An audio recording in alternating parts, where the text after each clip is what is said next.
કેન્દ્રીય ગૃહ અને સહકારિતા મંત્રી અમિત શાહે આજે બનાસકાંઠાના પશુપાલકોની આવકમાં ક્રાંતિકારી વધારો કરી શકે તેવા એક મહત્વના પ્રોજેક્ટની મુલાકાત લીધી હતી।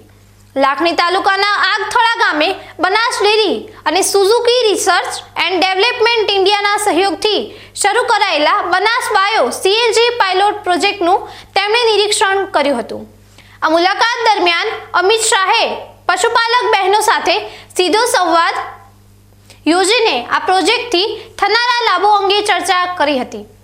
આગથળામાં સ્થાપિત કરાયેલો આ બાયો સીએનજી પ્લાન્ટ બનાસકાંઠાના પશુપાલકો પાસેથી છાણની ખરીદી કરીને તેમાંથી બાયો સીએનજી ઇંધણનું નિર્માણ કરે છે।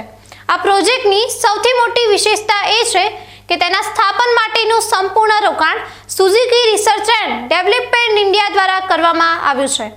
આ એક એવું મોડેલ છે કે જે પશુપાલકોને છાણના વેચાણ થકી આવકનો નવો સ્ત્રોત પૂરો પાડે છે। કેન્દ્રીય મંત્રી અમિત શાહે પ્લાન્ટની કામગીરીનું નિરીક્ષણ કર્યા બાદ પશુપાલક બહેનો સાથે વાતચીત કરીને છાણ વેચીને થતી આવક અને આ ચક્રીય અર્થતંત્રનું મહત્વ સમજાવ્યું હતું, જે ગ્રામ્ય અર્થતંત્રને નવી દિશા આપવા સક્ષમ છે। અમિત શાહની આ મુલાકાત સાબિત કરે છે કે કેન્દ્ર સરકાર અને બનાસ ડેરી ગાયના છાણમાંથી આવક ઊભી કરવાના આ પ્રોજેક્ટને ગંભીરતાથી લઈ રહી છે।